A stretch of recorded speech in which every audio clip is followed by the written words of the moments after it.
DGP sir, ये बार बार कहा जाता है कि ये विरोध ये एक समुदाय को टारगेट कर रहे हैं। उन्होंने भी कहा कि ये गलत है जो हो रहा है, लेकिन क्या इस कानून के आने के बाद कुछ नहीं हुआ है?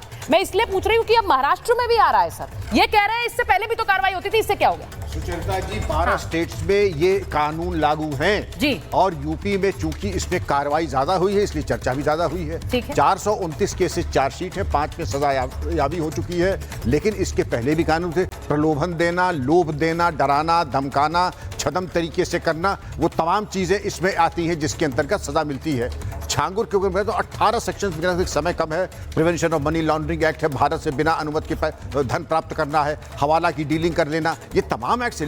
लेकिन मेरा पहला सवाल ये है, जो कि आदरणीय भाटी जी ने कहा था, पुलिस का काम होता है सीटी स्कैन और एमआरआई कर दे आपराधिक गतिविधियों पे, वो क्यों नहीं हुआ?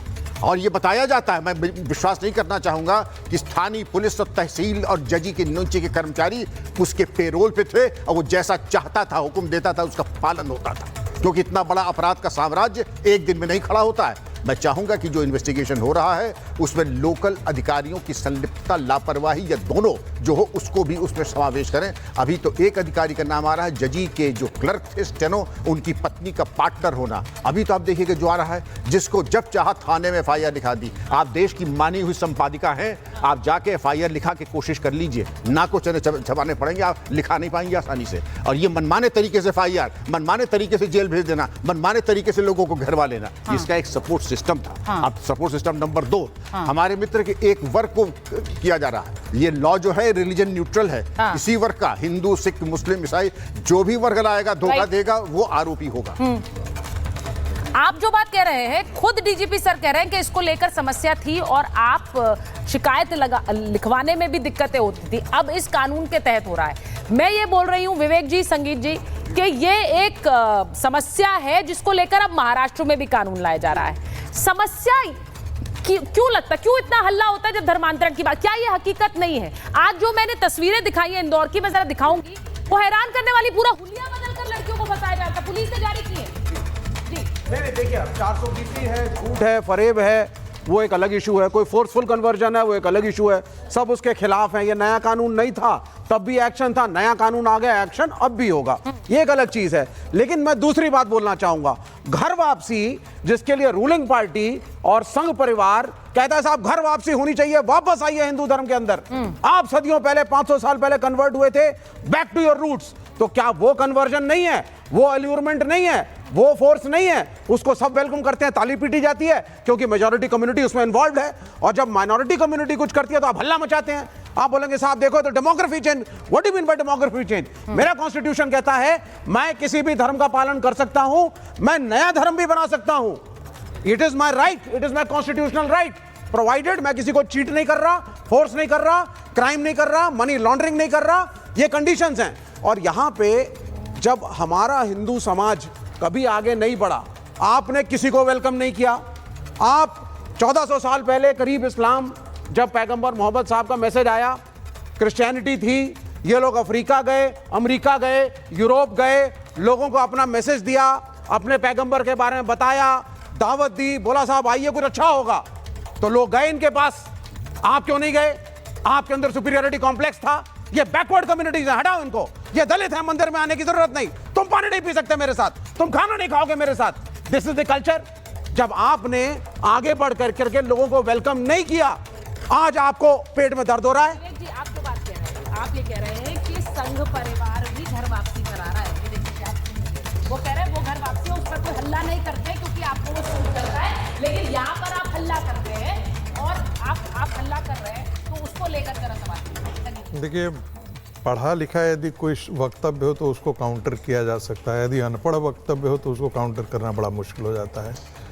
इस्लाम जिहाद और वायलेंस के थ्रू और स्टेट के थ्रू हर जगह फैला, except for south east Asian region जहाँ पर ट्रेड के थ्रू फैला। एक दूसरी बात, विवेकानंद जी ने एक बहुत अच्छी बात कही थी, हिंदू समाज से एक भी व्यक्ति यदि बाहर जाता है तो हिंदू समाज की एक कम संख्या बल्कि नहीं होती, बल्कि हिंदू समाज का एक दुश्मन पैदा होता है।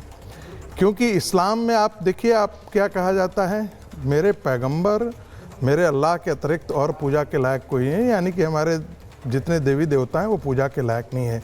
तो जो ये प्रारंभ कि सभी धर्मों का हम सम्मान करते हैं, इस्लाम किसी भी धर्म का सम्मान नहीं करता है, क्रिश्चियनिटी किसी धर्म का सम्मान नहीं करता। और ये मैं नहीं कह रहा हूँ, स्वामी विवेकानंद ने कहा कि इस्लाम और क्रिश्चियनिटी के लिए बाकी दूसरे धर्म दुश्मन हैं। ये मैं कलेक्टेड वर्क्स ऑफ विवेकानंद से बोल रहा हूँ और collected works of Rabindranath Thakur के से भी बोल रहा हूँ। तीसरी बात, जो आज पाकिस्तान बना और बांग्लादेश, वो कन्वर्जन के आधार पर ही बना, क्योंकि जब आपकी डेमोग्राफी बदलती है, इसीलिए सावरकर जी कहते थे कि डेमोग्राफी में सिर्फ डेमोग्राफी नहीं बदलती है, उसकी संस्कृति भी बदलती है, उसकी राजनीतिक वजूद भी बदलती है। एक कांग्रेस के नेता हुआ करते थे देवकांत बरुआ, वो कहते थे हम अली और कुली के सहारे आसाम में शासन लाते थे। आप टीवी राजेश्वर की रिपोर्ट पढ़ लीजिए कि बांग्लादेशी मुसलमानों को किस प्रकार से सीपीएम और कांग्रेस ने बगल में बसाया और मुसलमानों ने कितना उसमें सहयोग किया, और पूरी डेमोग्राफी जो है वो बांग्लादेश और भारत के वेस्ट बंगाल के सीमा को बदल दिया। आज उसका आप नतीजा देखते हैं क्या होता है डेमोग्राफी परिवर्तन। इसका असर ये हुआ कि मुस्लिम बहुल इलाके जो है वो पाकिस्तान के हिस्से बने और भारत का मुसलमान गाजा के 10 जी आपसे अग्री नहीं कर रहे हैं, मुझे बोल लेने दीजिए। ठीक है ठीक है, आप दोनों तरफ से गिर गए हैं विवेक जी यहाँ से, भाटी जी। हाँ बोलिए, अच्छा वो 10 सेकंड बोल रहे हैं, उसके बाद आप। हाँ 10 सेकंड, 10 सेकंड चाहता हूँ, एक सेकंड रागी जी कंप्लीट करें, 10 सेकंड बस। देखिए मुसलमानों की मानसिकता जो 1947 से पहले थी, मेरा अपना मानना है कि मेजॉरिटी ऑफ मुसलमानों के जो देवबंद इस्लाम है, तबलीगी है, जो टीचिंग मदरसों में होती है, उसमें कोई फर्क नहीं पड़ा है। इसलिए ऐसा मैं कह रहा हूं कि वो हिदाया बुक जो है 11वीं सेंचुरी का एग्रेसिव जिहाद पढ़ाया जाता है। हिंदू उनके लिए अभी भी यही सोच है, यही सोच है। और सुन लीजिए, इसलिए वो चाहते हैं कि धर्म, बोलिए बोलिए। यही कारण है कि भारत का मुसलमान गाजा के मुसलमानों पर कुछ होता है तो उसके लिए रुदाली करता है, और मुर्शिदाबाद में हिंदू मारा जाता है, एक भी मुस्लिम संगठन। अब ये देखिए, ये जो बात बोल रहे हैं, मुझे जवाद साहब आपके पास आना पड़ेगा। नहीं जवाद साहब आपके पास मुझे आना पड़ेगा, लेकिन उससे पहले भाटी जी, वो कह रहे हैं आज के मुसलमान मुर्शिदाबाद पर हिंदू पीटा जाता है तो नहीं बोलते हैं। मैं एक बार आ रही हूँ, भाटी जी बोलना चाह रहे हैं। मैं इतना कहना चाहता हूँ कि आधा सच बोलना झूठ बोलने से भी ज्यादा खतरनाक है। अच्छा, ये आधा सच बोल रहे हैं। मैं बोल रहा हूँ क्या आधा सच आपका बता, आधा सच क्या बोल रहे हैं। स्वामी विवेकानंद ने हिंदू धर्म की वर्ण व्यवस्था, जाति व्यवस्था, शोषण, अन्याय के खिलाफ बहुत मुखर आवाज उठाई, अंधविश्वास पाखंड के खिलाफ। बिल्कुल सही। उन्होंने इस संदर्भ में कहा था कि इन जिन्हें आप अछूत मानते हो, इनके साथ अन्याय करना बंद करो, वरना ये धर्म परिवर्तन करके दूसरे धर्म में चले जाएंगे। आपको पूरी बात कहनी चाहिए थी। उस चैप्टर पे तो कुछ बोलते नहीं है, इस चैप्टर को उठाएंगे। आपके अन्याय की वजह से, आपके भेदभाव की वजह से लोगों ने धर्म परिवर्तन किया। भाटी साहब, और ये भी कहा था, एक चीज और बोला था, एक लाइन और जोड़ देना। कंप्लीट वॉल्यूम्स ऑफ विवेकानंद अगर आप पढ़ेंगे, उसमें क्लियरली कहा है हिंदू धर्म हैज बॉइल्ड डाउन टू किसको छूना है, किसको नहीं छूना है, और क्या खाना है, क्या नहीं खाना है। सुनिए, ये जो जातिवाद, देखिए ये जातिवाद की समस्या है, इसके खिलाफ तो हम लोग कितने बार शोज कर चुके हैं। प्रोफेसर रागी जी ने आप लोग घेर रहे हैं, प्रोफेसर रागी घेर रहे हैं, खुद बोलते हैं, खुद जातिवाद के खिलाफ बोलते हैं, उत्पीड़न करेंगे, बैकवर्ड का उत्पीड़न करेंगे।